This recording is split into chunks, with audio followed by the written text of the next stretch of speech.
Welcome back to Mr. Dark Whisper. Before we begin, if you are new here, hit that subscribe button right now. You do not want to miss what comes next. And drop a comment telling me where in the world you are watching from tonight. I want to see every single location. Now turn off the lights and listen close. Part 1. The last thing I tested before I shut everything down was the water coming out of pipe 7. The reading came back clean. It was not clean. I know that now. I know it because of what happened to the people on Sycamore Ridge Drive over the following 11 days. I know it because of the thing I found living in the secondary reservoir at the end of my last shift. And I know it because when I close my eyes at night, I still see the way it looked at me from underneath the water, perfectly still, perfectly patient, like it had been waiting down there for a very long time and was not even slightly surprised that I had finally found it. My name is Calvin Pruitt.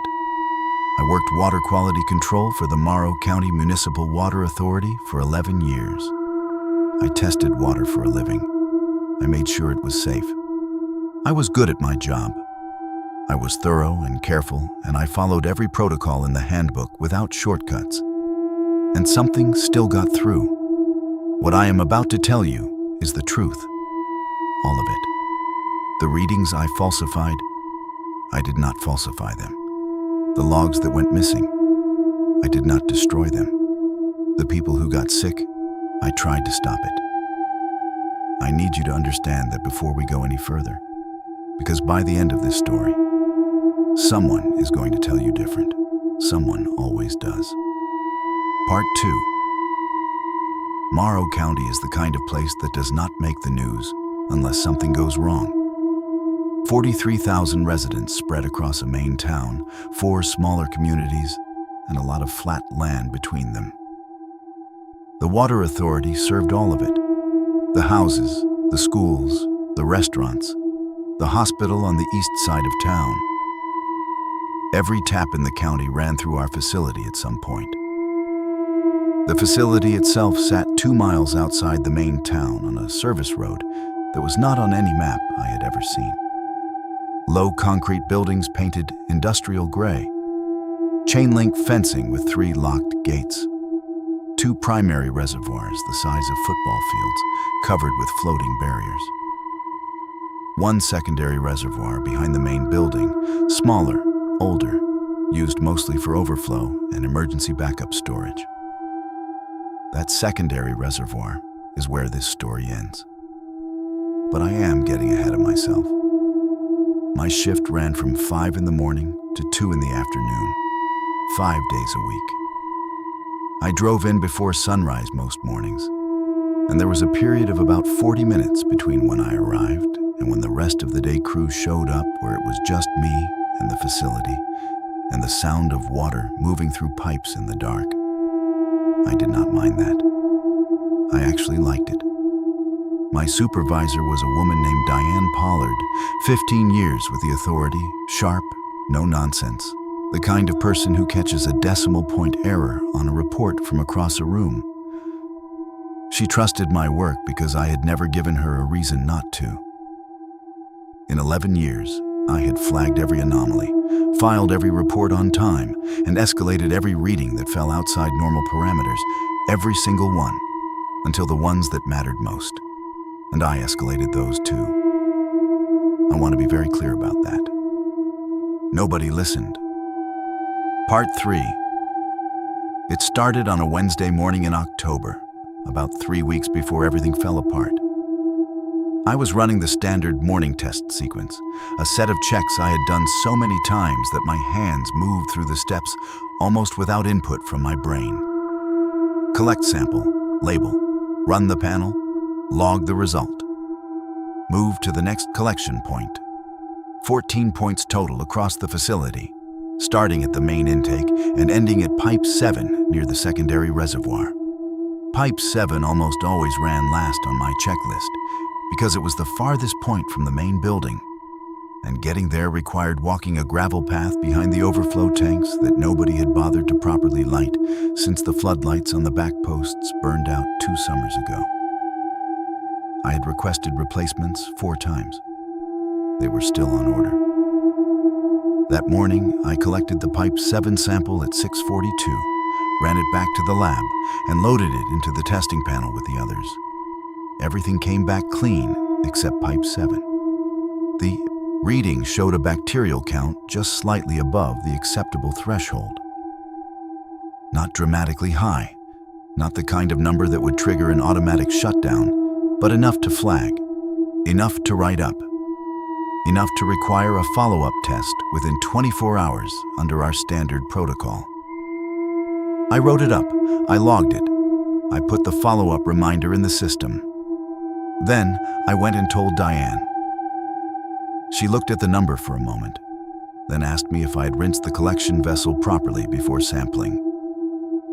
I told her, yes, same as always. She asked if the testing panel had been calibrated recently. I told her I had calibrated it myself 3 days before. She nodded slowly and said to run the follow-up in the morning and let her know what it showed. I said I would. That evening, driving home on the service road with the windows up and the heat running because October in Morrow County gets cold fast, I told myself it was probably nothing, a minor fluctuation, a brief spike from sediment disturbance in the line. These things happened occasionally and almost always resolved on their own. I had no reason to think this one would be different. I was wrong about that. Part 4. The follow-up test the next morning showed a higher reading than the day before. Not slightly higher, significantly higher. The kind of number that sits in the middle of the amber zone on our response chart. Not red, not an immediate shutdown trigger, but serious enough to require written documentation, a source investigation, and notification to the county health office within 48 hours. I did all 3 before noon.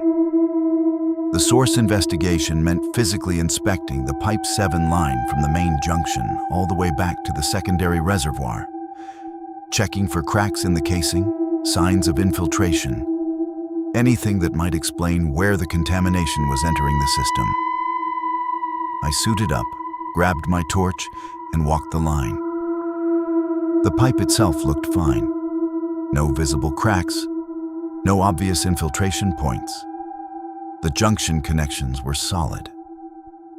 I got to the point where the pipe 7 line feeds from the secondary reservoir and crouched down to check the intake coupling. That is when I smelled it.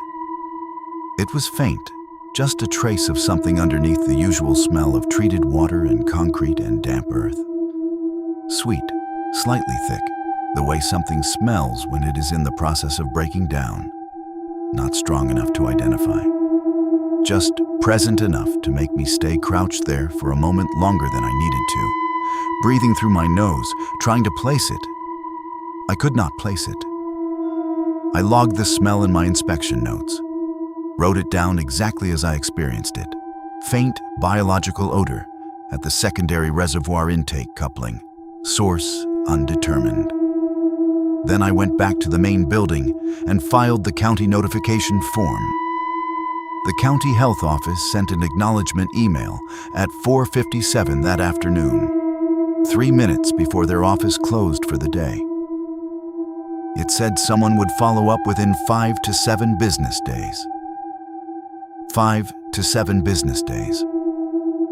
I printed that email and put it in my file. I do not know why exactly. It just felt like the kind of thing I should keep a copy of. Part 5. The calls started coming in on day 6. Not to me directly, to the authorities' main office line, which rang through to a woman named Patricia, who handled resident complaints and billing inquiries. Patricia started forwarding the calls to Diane on day 6 because by then there were too many of them to dismiss individually. Residents on Sycamore Ridge Drive, a quiet street of about 30 homes on the northern edge of the main town's water grid, were calling to report that their tap water smelled off. Not strongly, just slightly.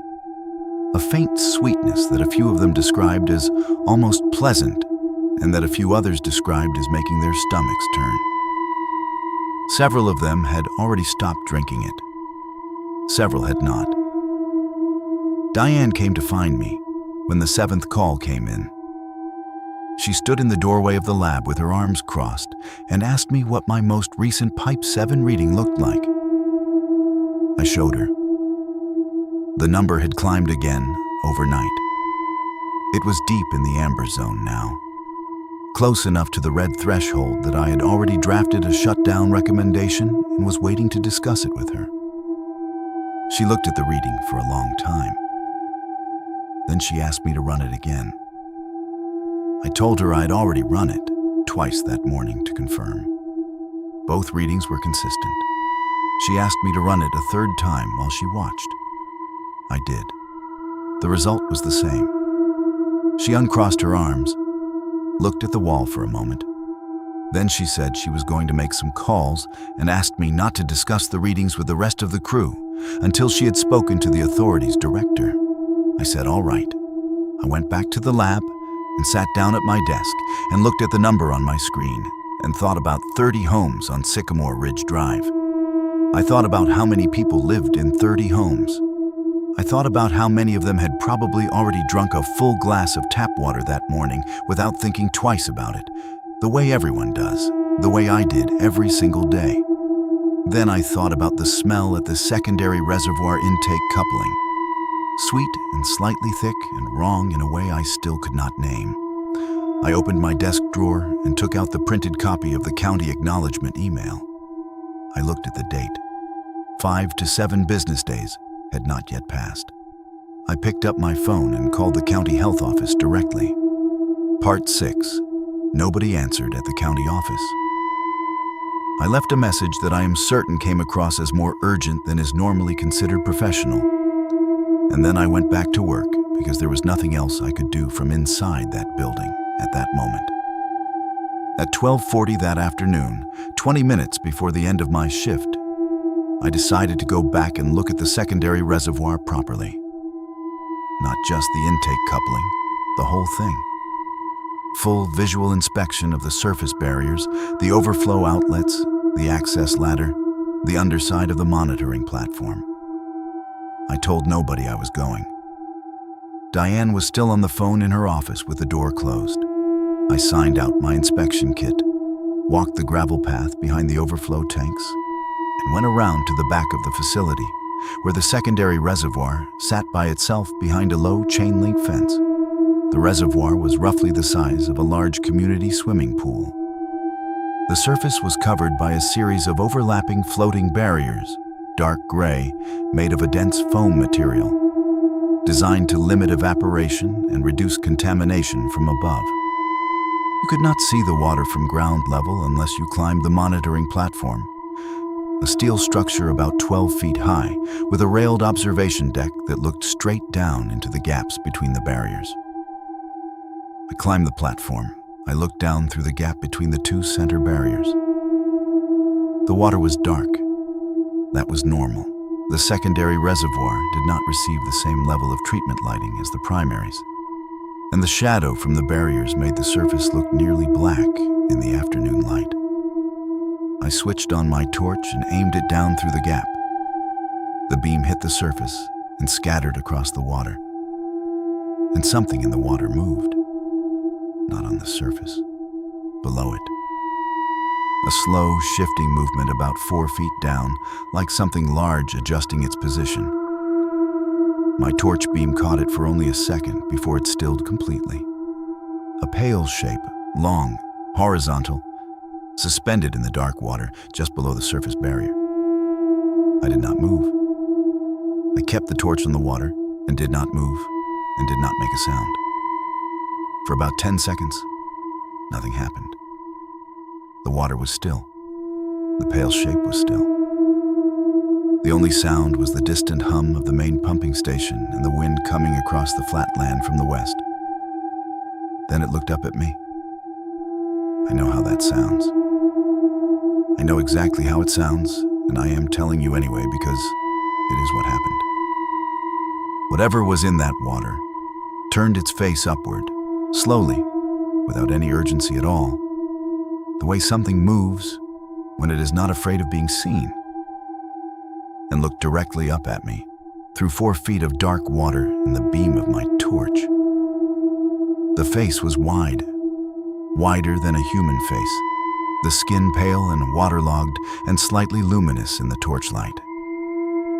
The eyes were open, and they were entirely white, no iris, no pupil, and they did not blink. The mouth was closed, but the jaw was wrong, too wide for the face, running almost to the edges of the cheekbones. It looked at me for 3 full seconds. Then it sank, slowly and smoothly, without disturbing the water surface at all. It dropped away into the dark below my torch beam and was gone. I stood on that platform for a long time after that. Part 7. I went back inside and found Diane still in her office. I knocked on the door frame and she looked up, and I told her she needed to come and see something at the secondary reservoir right now. She could tell from my face that I was not dramatizing. She got up without asking questions and followed me out.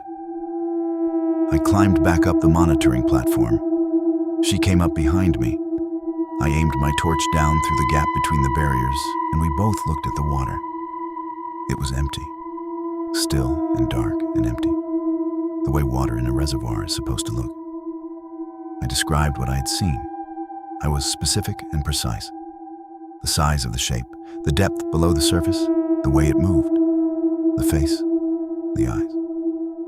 Diane listened without interrupting. When I finished, she was quiet for a moment. Then she said, "Calvin, how long have you been on shift today?" I told her since 5 in the morning. She said that was a long shift and that I should go home and get some rest, and that she would have someone run a full visual inspection of the secondary reservoir first thing in the morning. I told her I was not tired and that I had not imagined what I saw. She said she was not saying I had imagined it. She said she was saying I should go home. I went home. That night, the county health office called me back, not during business hours, which surprised me. The woman on the line identified herself as an environmental health investigator and asked me to walk her through what I had reported in my message. I did.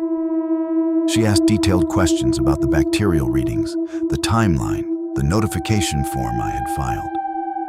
She did not ask about what I had seen in the secondary reservoir, because I did not mention it during that call. I made a decision not to mention it during that call. I have thought about that decision many times since.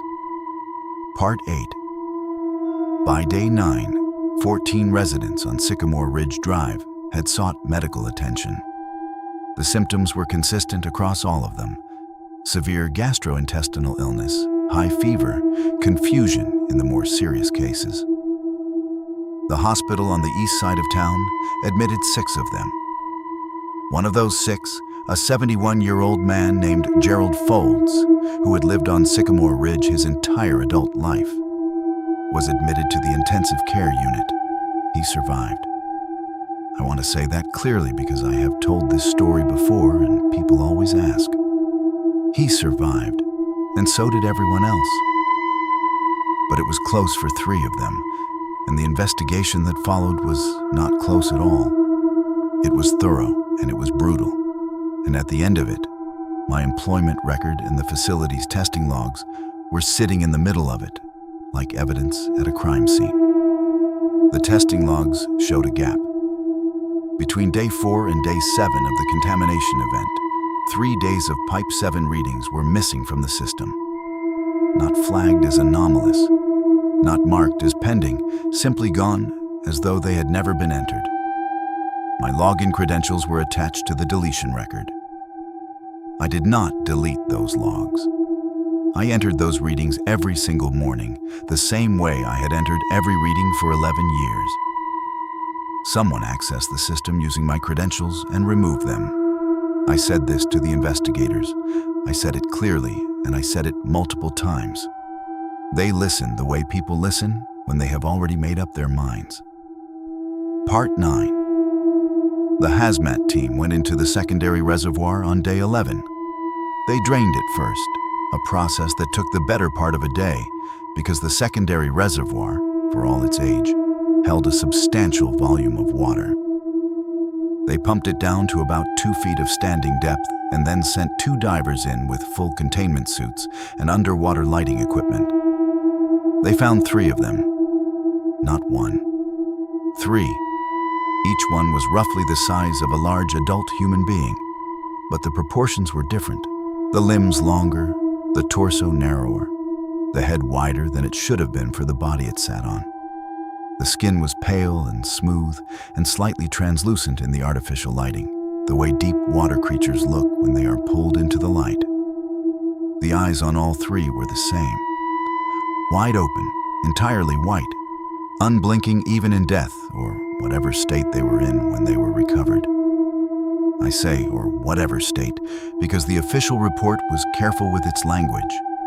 It used phrases like advanced biological adaptation and non-standard physiological presentation and extended submersion specimen. It did not use the word creature. It did not use any word that would require the report to explain where something like that comes from, or how long it had been living in a county municipal water supply. The preliminary assessment estimated they had been in the secondary reservoir for somewhere between 2 and 5 years. 2 and 5 years. I had tested that water every working day for 11 years. I had walked past that reservoir hundreds of times. I had climbed that monitoring platform for routine visual checks at least twice a month. And whatever was in that water had been there for up to 5 years before I finally looked down through the right gap in the barriers at the right moment on the right afternoon. 2 to 5 years of whatever they produced getting into the Pipe 7 line, getting into the water that ran to Sycamore Ridge Drive, getting into taps and glasses and the bodies of people who had no idea and no reason to suspect anything was wrong with the water coming out of their kitchen faucet. The county sealed the secondary reservoir. They are still sealed as far as I know. Nobody has officially explained what the 3 recovered specimens were. Part 10. The authority terminated my employment 31 days after the contamination event. The reason listed on my termination paperwork was negligence in reporting and suspected data manipulation. I fought it. I hired an attorney and I fought it for 14 months. At the end of 14 months, the authority agreed to a settlement that included a partial payment, a non-disclosure clause that I am choosing to ignore right now, and a revised termination record that no longer lists data manipulation as a cause. It still lists negligence. I live in a different county now. I work for a small landscaping company. I am outside most of the day, which I did not expect to like as much as I do. I drink bottled water. I know how that sounds. I know it sounds like paranoia.